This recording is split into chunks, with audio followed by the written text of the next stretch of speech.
Welcome, everybody, to NSP Football Talk. We are back at you with another Monday episode. We are getting closer and closer to the new league year. We have finished the draft. We've finished so many other things, and we're getting into some little training camps. We're just getting closer and closer to the start of the season, but still seems so far away. How are you guys doing on this amazing Monday? Doing great. Just waiting for football, man. Oh yeah, creeps and creeps closer, but it's still kind of far away. All right.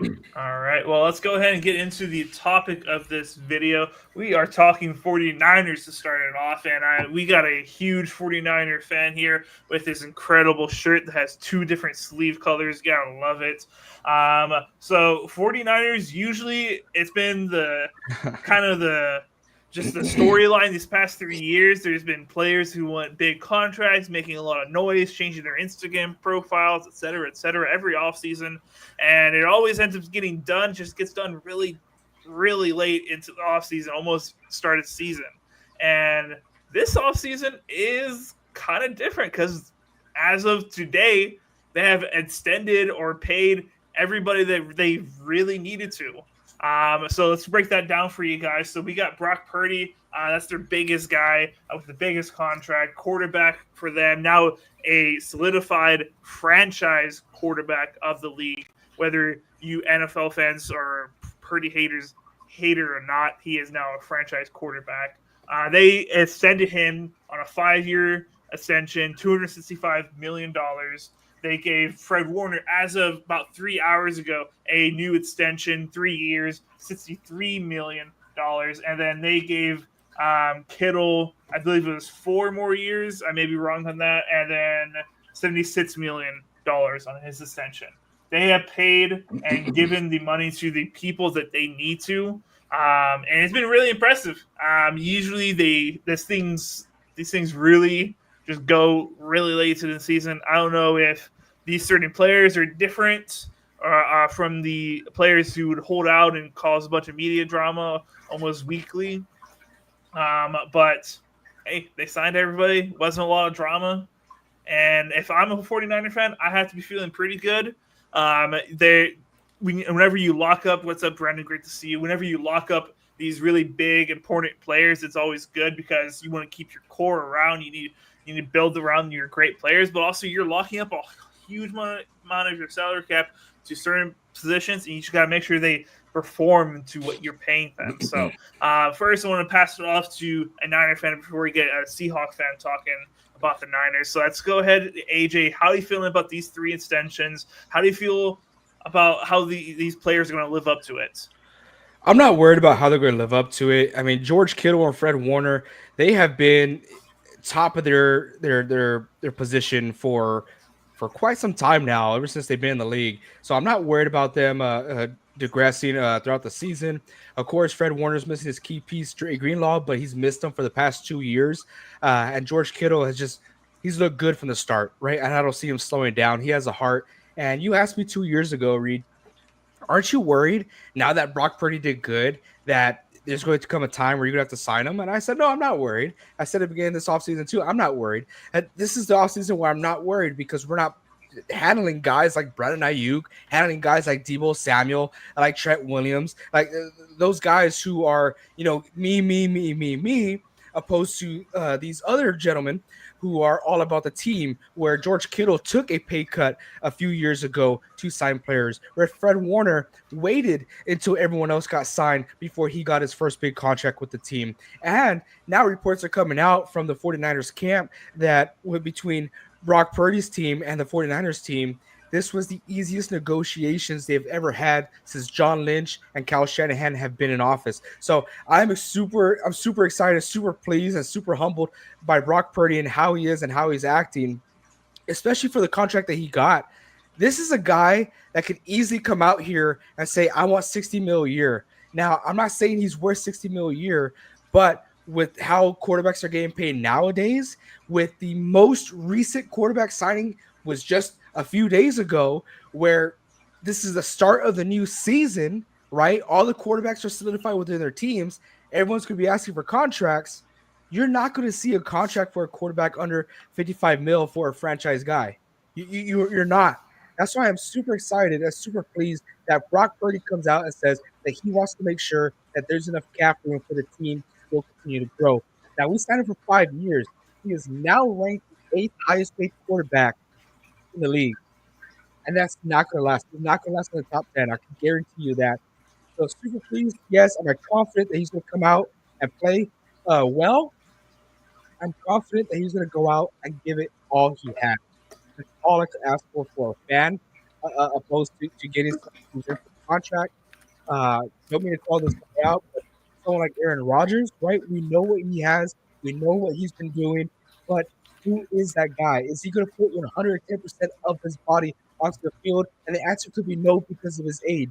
But we know for a fact that Brock Purdy is doing it because he loves the game of football and he loves the San Francisco 49ers. And that's the reason why I love him, and I would love to have a jersey of his. Shame on me for not having it already. All right. Very well said, AJ. I love everything you just said. And yeah. But let's go to maybe somebody who's going to shake things up a bit. Let's go to a Seahawks fan and see how he feels about these contracts. Are they going to live up to it, Vince, or are they're going to suck up all the 49ers money and make them stink? In my opinion, the only one that I'm confident in that's going to actually play to the level of his contract is, of course, Fred Warner. Obviously, that guy is one of the top 3 linebackers in any given day, whether we're factoring in how every other linebacker comes into play, whether stats wise, whether how effective he is on the field, et cetera, et cetera. Fred Warner is either 1, 2, or 3 on any given day. Just depends on if he's having a bad day or if he's having one of those exemplary days. So I think Fred Warner will live up to it for sure. I think Kittle is the next guy to live up to his contract, just because he is an all-around tight end. You don't really see that nowadays in the league anymore. He's a gritty guy. He'll block. He doesn't care if he gets the ball at all in every single game. He just wants to contribute in any way for his team to win, and I think that's worthy of a contract. Now we'll talk about, of course, Ayuk was last year. I don't think that guy's worth his contract whatsoever. But we're not talking about last year. We're going to Brock Purdy this year. Obviously, he lost Deebo Samuel. He has some younger guys in the crew now, and CMC hopefully being healthy. So that's another God-given talent type of wide receiver guy. Obviously, one of the best in the league still to this day. So that's the only thing that's going to benefit him. But what happens when, those guys start regressing? Because it is going to happen. Yes, they signed him for 5 years. But let's say 2 years from now, Kittle starts regressing as a pass catcher. Let's say CMC, his injuries catch up with him again. Let's say Ayuk wants to be traded, because those things are written on the wall every single year if Ayuk is not getting the ball. I don't care if you just signed him last year. If he's not feeling like he's the number one guy because, another receiver comes out from the woodworks and does really good like this past year, who's to say that this offense, at least on the offensive side, this team on the offensive side doesn't implode because of that? And it'll affect Brock Purdy directly, because one of those guys goes down, everybody's going to be pointing fingers at Brock Purdy. I know he'll handle it well because he's a professional. He's a great guy all around. But on the football field, obviously, critics are going to be critics. So I think that one is probably the biggest one to not live up to the contract money. Is it beneficial that he's not the highest paid quarterback and he's one of the most recent quarterbacks to get paid? Heck yeah. That's extra cap, $10 million at least every single year. However the contract is structured, obviously it's not going to be that 53 every year. Obviously some of it's going to be like paid money, guarantees, all that stuff. So it doesn't count towards the cap. So he helped out the team for sure there. But we'll see if he can live up to that hype for 5 years. Usually, some quarterbacks do, but there's very few that actually really are exemplary. So that's how I rank them each. I love the way you said that, Vincent. I do want to point out and say that, hey, it's 5 years, and I absolutely love it. And like I said, am I expecting Brock Purdy to be a top 5 quarterback in the league? No. Do I think he can? Absolutely, I do think he can. But The beauty of this is he's the 8th highest paid quarterback right now.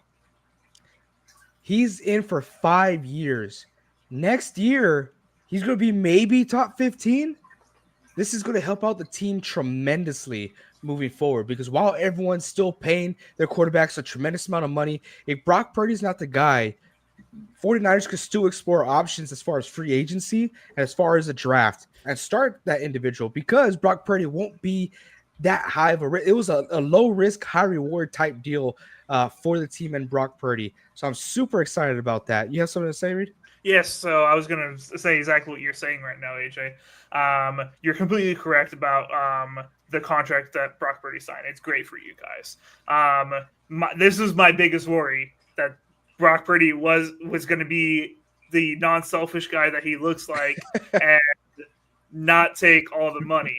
And you guys are going to get a great contract from him. And what I always – the way I've always viewed football is you have to – if you are a player that wants to win championships, you can't be paid the highest amount of money. You need to take team-friendly contracts where you get paid. You're going to make millions, but you're not going to be the highest top guy as far as payment out there, okay? The guy I always think about that is Tom Brady. Tom Brady won 6 Super Bowls with the Patriots. I think he went on to win 7, right? It was 7 that he won with the Bucks, yes. But never once in his career, never once, and he had a very long career, he was never the highest paid quarterback at any certain time. Never in his entire career. Do you think Tom Brady had the power to say, make me the highest paid quarterback? Oh, hell yeah, he did. But he wanted to win. He had a desire in him to win. Another guy that I think about that I think he wanted to win but had the wrong mentality, unfortunately, is Aaron Rodgers. Aaron Rodgers, I believe the Packers made him the highest paid quarterback, I believe, 3 or 4 times. I don't remember if it was 3 or 4, but we made him the highest paid quarterback multiple times in his career. And he looks around like, why are all my friends leaving? Why can't we keep these guys? Why did we only get 1 Super Bowl win? He was on his rookie deal. These are the reasons why, because he was not taking team-friendly contracts. As much as I still love Aaron Rodgers, this is not me hating on him. But this is why we weren't able, multiple other reasons, why we weren't able to build a championship team. Because there's other quarterbacks out there taking team-friendly deals, while ours was not. Brock Purdy took a team-friendly deal, so hopefully he and the 49ers can win a Super Bowl. Hopefully they don't, because I want the Packers up there. But this is a great deal from the 49ers for Brock Purdy, giving him very well-paid money, but he won't be a top 15 guy in a couple of years as far as payment. Now, as far as his play, I don't know where it's going to be. You can say a lot of different things about him. I still think he's a good quarterback that's going to get gives you the ability to win games. Okay, I'm not saying he's the greatest talent ever, but I do think he's a good quarterback for the 49ers. And we've already seen that Brock Purdy can make it to the Super Bowl. Yes. Right? We've already seen on a different occasion that Brock Purdy can make it to the championship game. Right? He's done that his rookie year, and then he went to the Super Bowl 2 years ago. We've seen that he could do it with the teams that he had. Right? There's times where Deebo Samuel was helpful. There's times where Brandon Ayuk was out for the whole season. There's times where George Kittle was dealing with injury loss. It's all different. I just wish these analysts and these fans will hold people like Trevor Lawrence, like Justin Herbert, at the same level as Brock Purdy. 100%. They don't. And those players, Jared Goff, they're all getting paid higher, aside from Justin Herbert by $500,000. They're all getting paid more than Brock Purdy. But yet, Brock Purdy is the most criticized.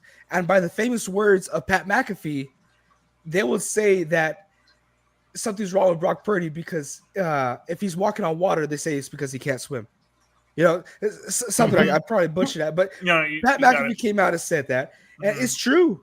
Anything that Brock Purdy does wrong, it's under a microscope. But they're not holding these other players accountable, especially the highest paid quarterback in the league, Dak Prescott. I know he gets a lot of crap because he's in Dallas, but hold these players accountable. Like I said, Justin Herbert, Trevor Lawrence. Who's talking about Trevor Lawrence now? No one's talking about it. He changed the QB game. And what has he done? He was the first overall pick. compared to Brock Purdy as the last overall pick. It just doesn't make sense to me. Who's it doesn't. Done more? A lot more. A lot more. So I have a lot of faith in Brock Purdy, and I'm so happy that he's a franchise guy for the Niners. So thank you for choosing this topic, man. So happy it happened. Of course. Now, question for you, Jay, about the 49ers. You got in all these pieces. How do you guys go about getting back to the Super Bowl? Because that's the ultimate goal. You got your quarterback, you got your tight end, you got a bunch of other different positions. How do you guys get back there? Aside the obvious answer, even though it won't happen because we're the Niners, is injuries, right? Staying healthy. Mm-hmm. But finding our identity again. Everyone knows Kyle Shanahan is an offensive wizard, right? A guru out there. But the Niners have always been known to be a tough defensive team, right? Build that D line, which we did this draft, and I'm happy for it. Do I wish we would have gone offensive lineman? Yes. Am I disappointed with defensive lineman? Absolutely not. We got Robert Saleh back, a defensive-minded guy who took us to the Super Bowl before, right? And now we have guys who are getting paid. We have Juwan Jennings, who's on a contract year, who has the opportunity to be a wide receiver one once again. And we all saw what we did last year. Now, after this year, it's time for him to get paid. What do you think he's going to do out there? He's going to smoke some dudes, right? CMC's coming back healthy. Trent Williams is coming back healthy. We just got George Kittle. Brandon Ayuk hopefully comes back healthy. He's a good player. Ricky Pearsall will play a whole season now. I think finding our identity, which is the run game on offense and having a tough bull rush defense. If we do that, we could find ourselves at a championship window once again. Okay. All right. Well, I really like that. Vincent, do you have any rebuttals? No rebuttal. Again, the 49ers could get to the Super Bowl again. They've done it multiple times within the past 5 years. Hopefully our defense can stop them in week 1. It's going to be very interesting to watch week 1 and week 18. So there's going to be some playoff implications there, no matter who's in or who's out. But the thing I will say is that I found interesting about Brock Purdy's contract is he has a no trade clause. So I think that's the only thing. I know AJ was saying it's a team friendly deal, but that's still $53 million per year. Again, the cap's going to keep rising. But Brock Purdy controls if he gets traded or not. Yes, they can cut him, but they'll still get dead cap if it ever ends up getting to that point. Obviously, I don't think Brock Purdy's going to be out of the league within this contract for sure, as long as nothing catastrophic happens to him.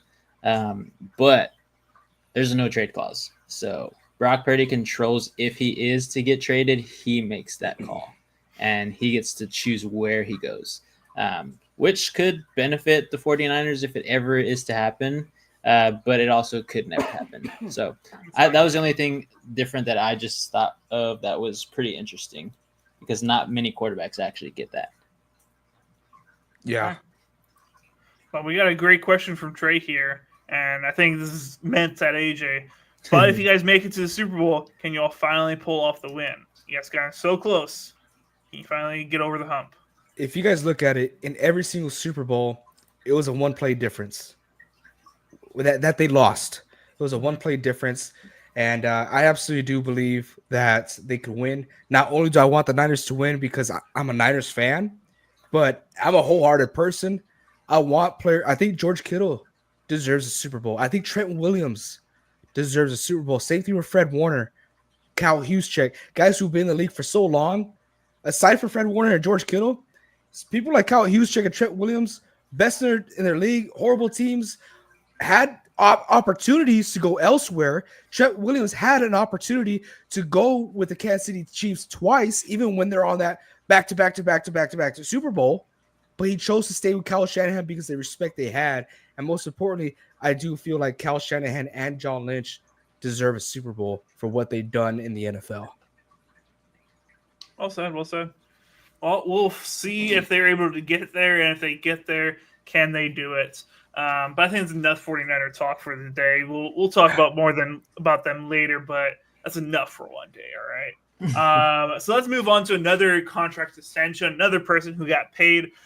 King Henry, Derrick Henry, has got an extension with the Baltimore Ravens, a 2-year extension that averages $15 million a year, and $25 million of that is guaranteed. And this is the most amount of money a running back has ever got at the age of 30 years or older. Huge contract for Derrick Henry, very much deserved, I think, for what he did last year. Me and others have been saying for a while that we think, oh, he's finally going to fall off. Oh, this is finally the year he's going to fall off. I've been saying that for maybe like 2 years now myself. I'm going to stop saying that so I can stop being wrong all the time. And I'm going to say Derrick Henry is going to be Derrick Henry until Derrick Henry decides to stop being Derrick Henry. That's my final position. I'm going to stay off of his back from now on so he doesn't make me look like a fool again. But huge contract for a Baltimore Ravens as they are a very heavy run offensive team with Lamar Jackson and whatever running back they put behind there. But they got a guy, and they want to keep that guy there. What do you guys feel about this extension? Do you think he was overpaid? Do you think it's not going to work out well with his age? Vincent, I pass the mic to you.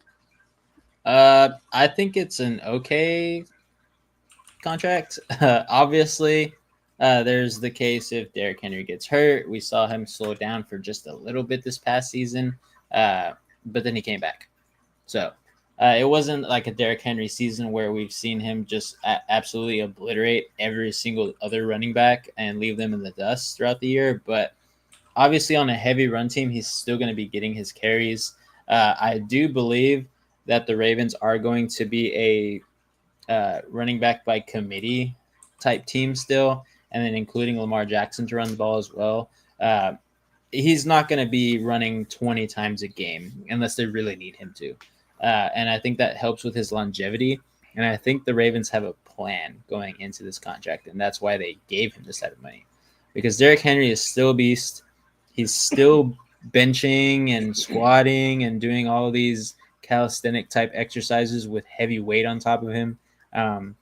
He's still keeping his body right. And I'm pretty dang sure he is exactly doing similar things like LeBron does in the NBA and is taking care of his body with cryotherapy, everything like that, those red laser treatments, all this crazy. He does. I know he does a lot. And that's why he's still so good. Yes, he's one of the biggest wide running backs in the game as of now still, and has been since he was drafted. But again, there is a time he's going to slow down. We just cannot tell as fans when that is. It's up to Derrick Henry when he wants to quit and when his body is going to tell him that it's time. So as of now, I think for at least the next 2 years, I think Derrick Henry will be a pretty big player for the Ravens. I think what helps Derrick Henry and why he's going on to now is because the offense that he's in now is a very finesse type offense, right? We don't know who's going to be running the ball. Is it going to be Lamar Jackson? Is it going to be the running back, right? Sometimes you have Justice Hill or another running back in there. We don't know what's going to happen. But what we have seen is that these older players, they have limited reps, right? You put him in limited reps, so he's not in there 24/7. It's frustrating as a fantasy football player or a football guy, right? Because you want your guy in there every single time. But with older players like that, you see it on the defensive line a lot.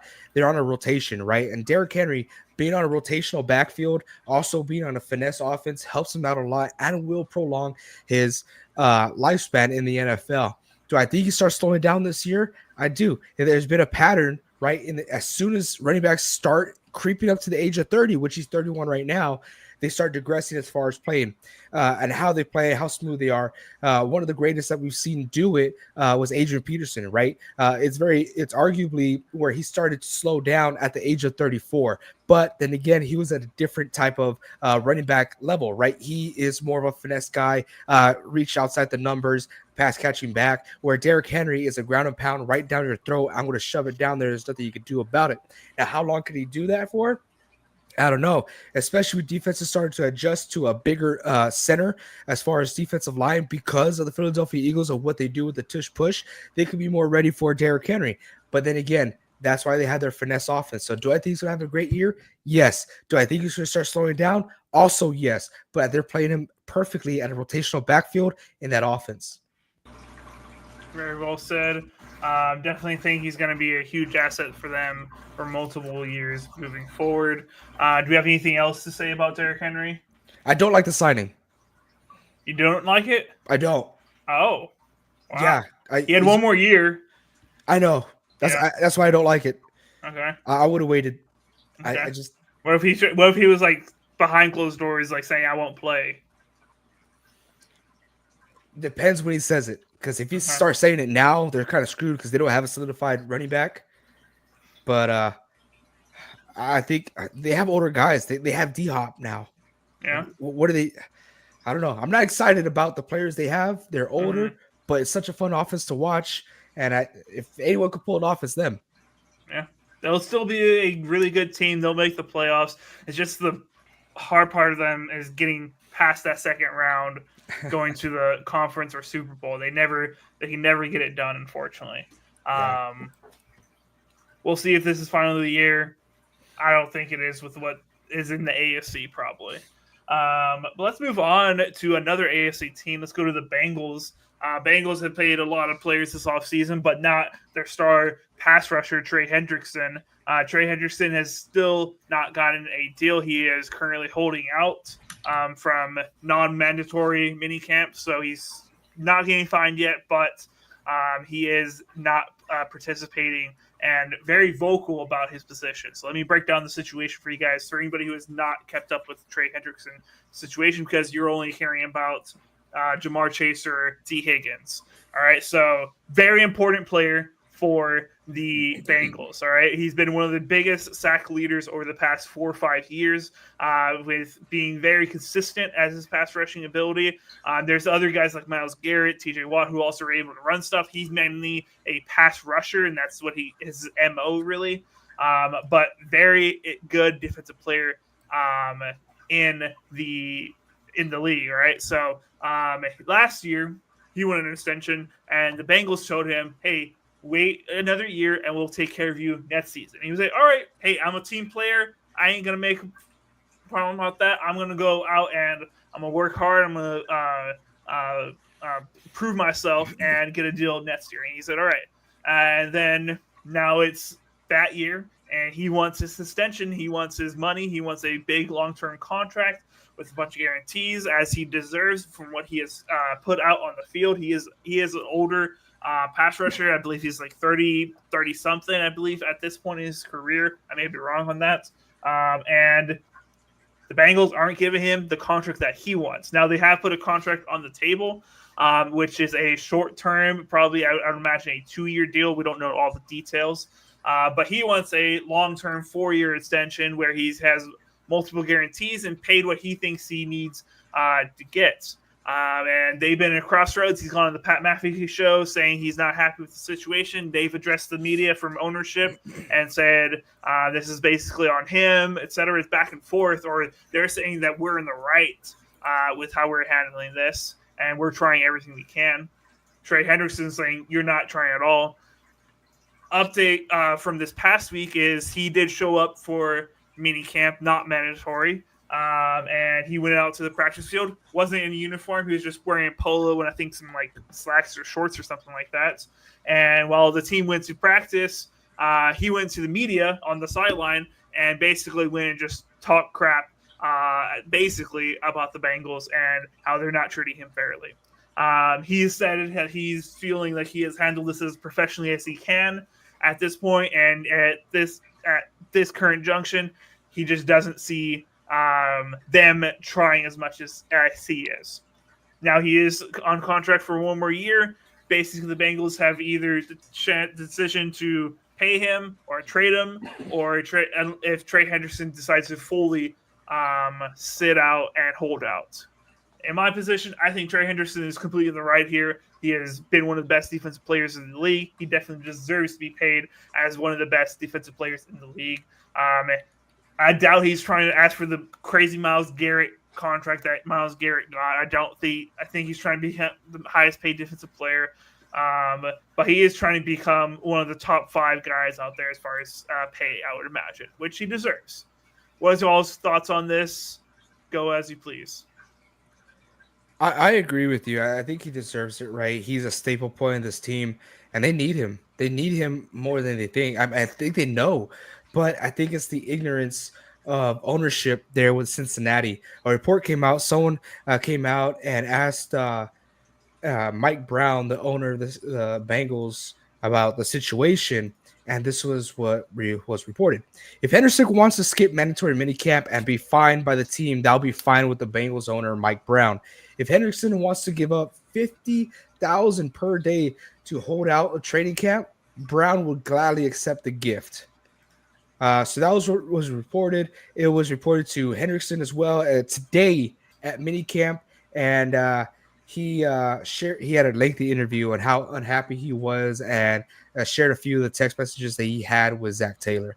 And let me tell you guys right now, I don't think he's staying. I think that relationship is lost. Jeez. Well, I haven't been keeping up with all the news reports and all that stuff, but I know he's a legit player for them. The past 2 years, he's had 17 and a half sacks, and that's why he got the extension this past year off of the 4-year, $60 million or something like that they offered him back in like 2020. But this past extension, he got 21 million with 16 million guaranteed, something like that. So he's gotten paid by the Bengals for sure. There's no doubt there. But obviously, with the production that he's made within the past years versus the production during his contract that they signed him to, he's an exemplary player. He is the only guy making plays for them. He hits the quarterback in the past 5 years 24 times or more, with this last season being 36. So he's affecting plays every single game.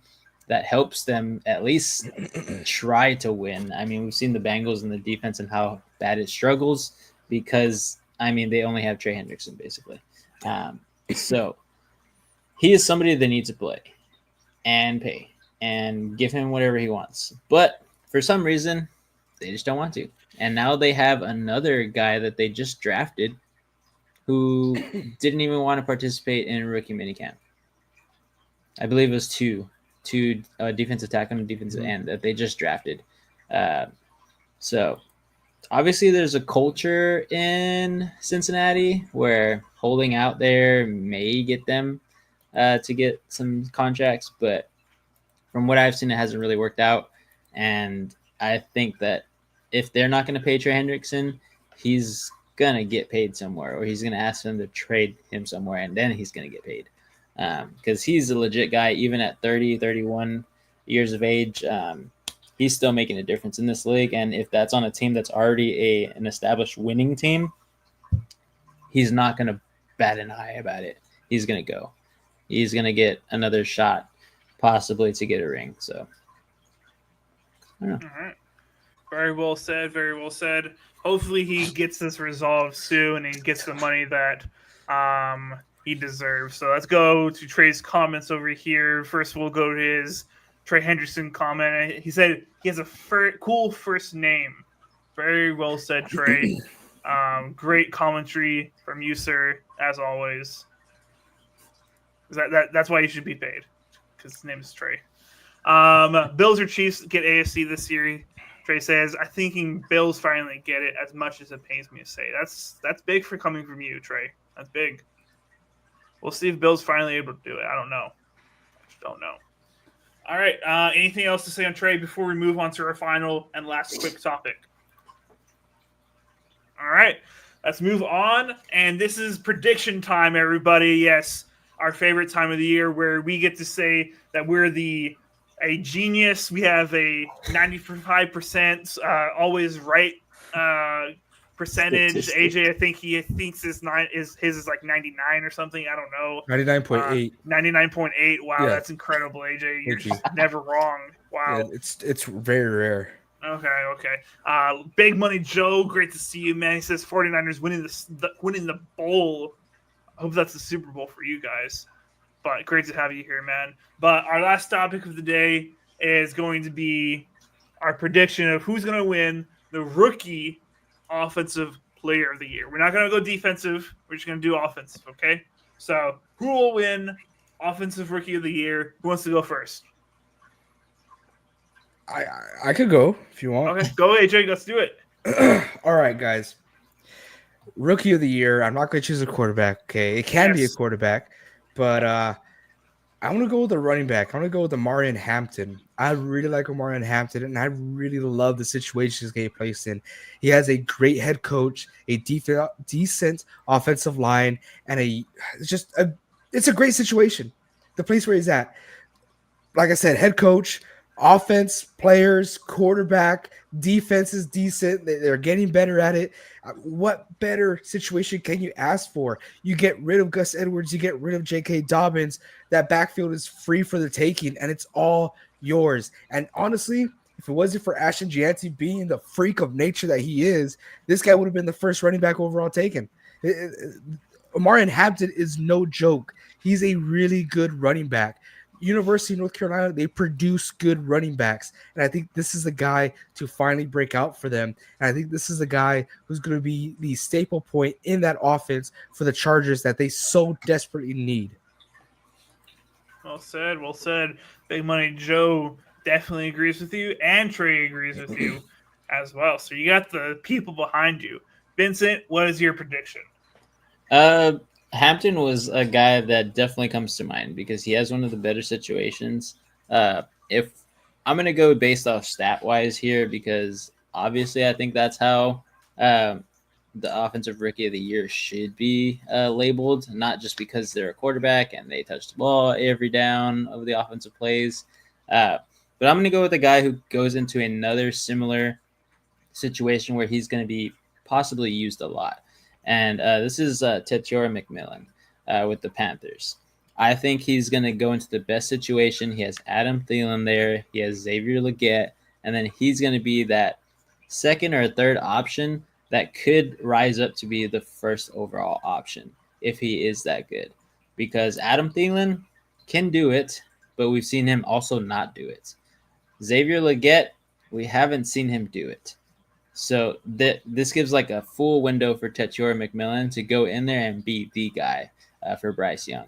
Obviously, they need to establish a run game. They need to make sure that the offensive line gives him enough time. But McMillan is one of the guys that I think could really do good because he already knows the type of situation he's going into. The Panthers know what route they want to go, and this is why they've been drafting the way they've been drafting. So they're beefing up on the defensive line. They got a couple of guys on the offensive line as well, and I think that benefits Bryce Young as well as Tetairoa McMillan. Okay. All right. So AJ's got Hampton. You got McMillan over there, Vince. I want to go. Don't do it. I want to go. There's a lot of different ways I want to go with it, right?